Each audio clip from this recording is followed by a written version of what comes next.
vijana wetu ni kutoka Mhubiri sura ya 12 na mstari ule wa kwanza. Mhubiri sura ya 12 na mstari ule wa kwanza.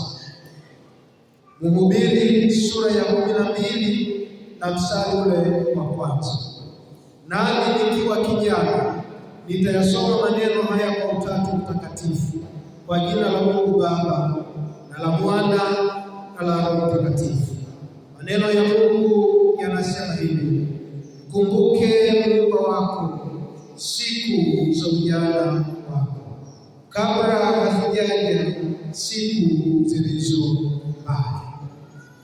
Mkumbuke Muumba wako siku za ujana wako, kabla hazijaja siku zilizo mbali. Bwana Yesu asifiwe. Neno la Mungu kutoka kitabu cha Mhubiri. Kitabu cha Mhubiri kimeandikwa na mtumishi wa Mungu Sulemani mwana wa Daudi. Sulemani ni miongoni mwa vijana waliopata bahati ya kuwa vijana, lakini akapata neema ya kutumika kama mfalme baada ya baba yake Daudi kufa. Sulemani alipata neema hii akiwa kijana mdogo sana, akichukua nafasi ya baba yake Daudi. Baada ya kuwa Daudi amekufa, Mungu akamwinua Sulemani akiwa kijana mdogo kabisa, akawa mfalme katika taifa la Mungu, taifa la Israeli. Akaliongoza na kulitumikia taifa la Mungu akiwa kijana mwenye nguvu, akiwa kijana mwenye maono, akiwa kijana mwenye shauku ya kufanya kazi katika taifa la Mungu. Leo ikiwa tunakwenda kuadhimisha kongamano letu la vijana, neno hili limekuja kwa ajili ya vijana wote. Neno hili limekuja kwa ajili ya kanisa la Mungu. Neno hili limekuja kwa ajili ya kwenda kutuimarisha kama kanisa la Mungu. Sulemani anaandika maneno haya akiwa mzee, baada ya safari ya ujana, baada ya kutumika kwa nguvu kama kijana. Sulemani anakuja kuandika maneno haya akiwa mzee. Anasema, mkumbuke Muumba wako siku za ujana, kabla hazijaja siku zilizo mbaya. Sulemani analikumbusha taifa la Mungu. Sulemani anawakumbusha vijana kwamba mkumbuke Muumba wako siku za ujana, kabla hazijaja siku zilizo mbaya.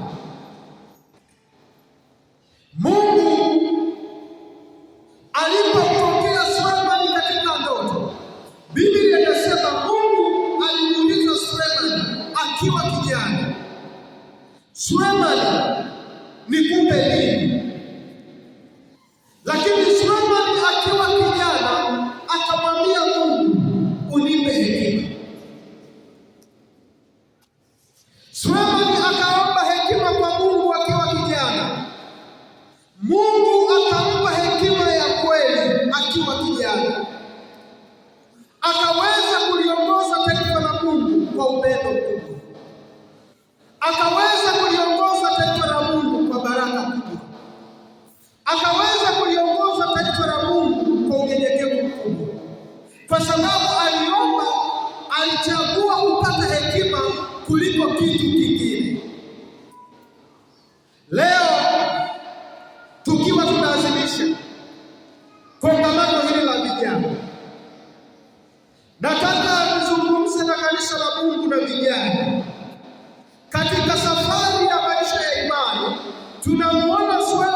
kijana.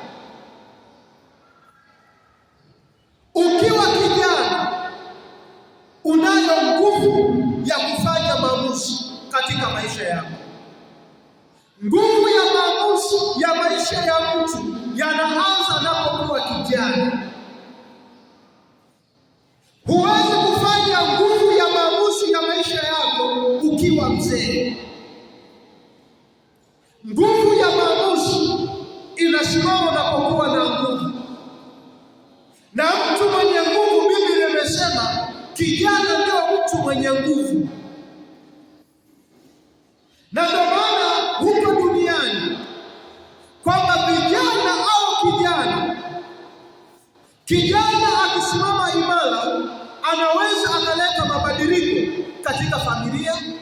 Kijana akisimama imara anaweza kuleta mabadiliko katika kanisa. Kijana akisimama imara anaweza kuleta mabadiliko katika taifa, kwa sababu kijana anayo nguvu. Na Biblia imesema kijana anazo nguvu za kumshinda mwovu. Paulo anaandika kwamba vijana mnazo nguvu za kumshinda mwovu.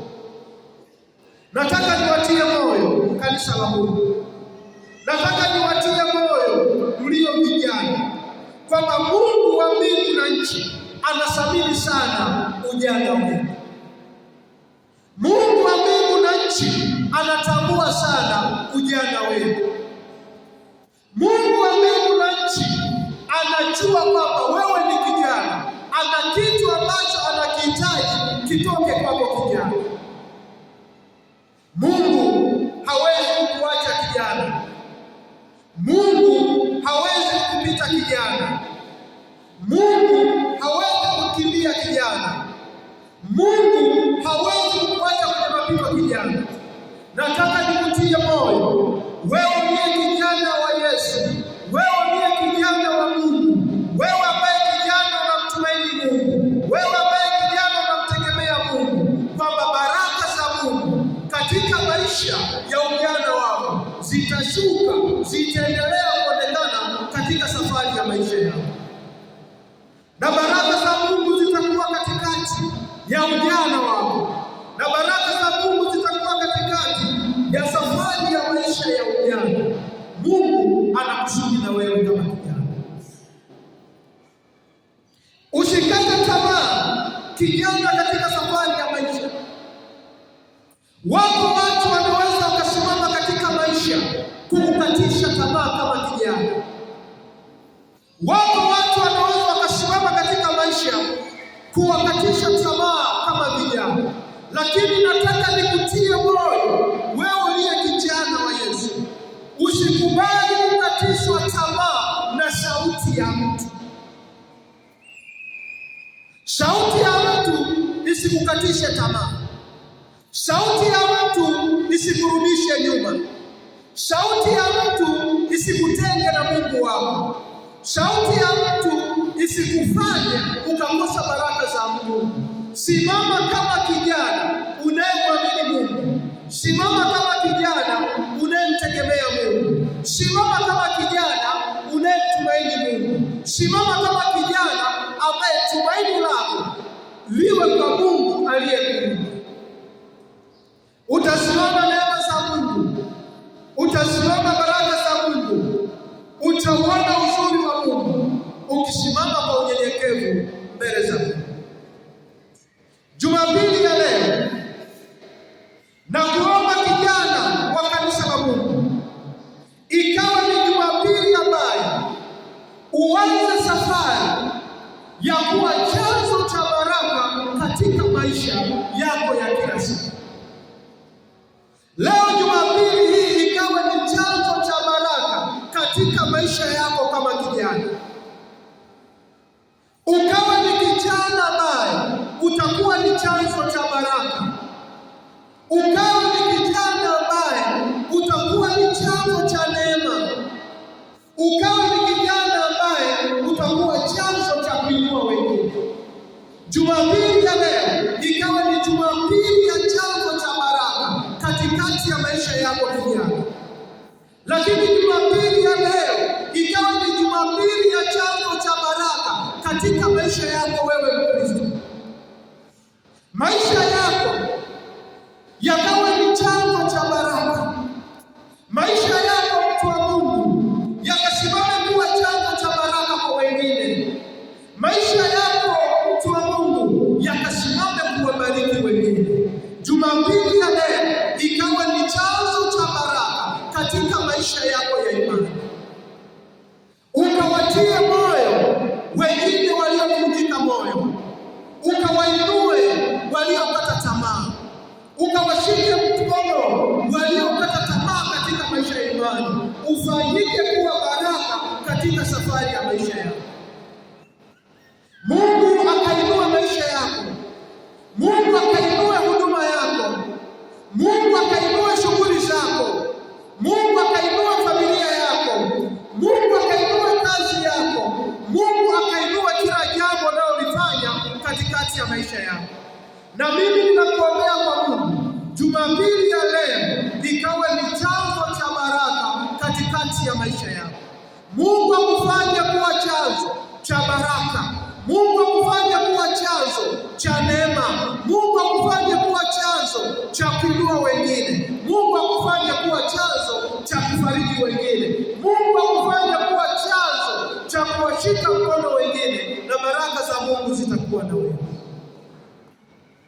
Mungu alipomwinua Sulemani, Mungu alipomtazama Sulemani, Mungu alimpa Sulemani hekima. Lakini baada ya Sulemani kupokea hekima ya Mungu, Sulemani alikuwa ni chanzo cha kubariki wengine. Maisha ya imani ya Kristo yawe chanzo cha kubariki watu wengine. Maisha ya imani ya mtu binafsi yawe chanzo cha kubariki wengine. Muombe Mungu katika maisha ya imani uwe chanzo cha kubariki watu wengine. Maisha haya tunapokuja kanisani, tunapokuja kwenye nyumba za ibada, tunapokuja kumwabudu Mungu, sisi sote tumaini letu ni kupokea baraka za Mungu. Sisi sote tumaini letu ni kupokea baraka za Mungu. Mungu akufanye uwe chanzo cha baraka katika familia yako. Lakini Mungu akufanye uwe chanzo cha baraka katikati ya shughuli zako. Lakini Mungu akufanye kuwa chanzo cha baraka katikati ya watu wanaokuzunguka. Baraka za Mungu ziendelee kuwa katikati ya wewe.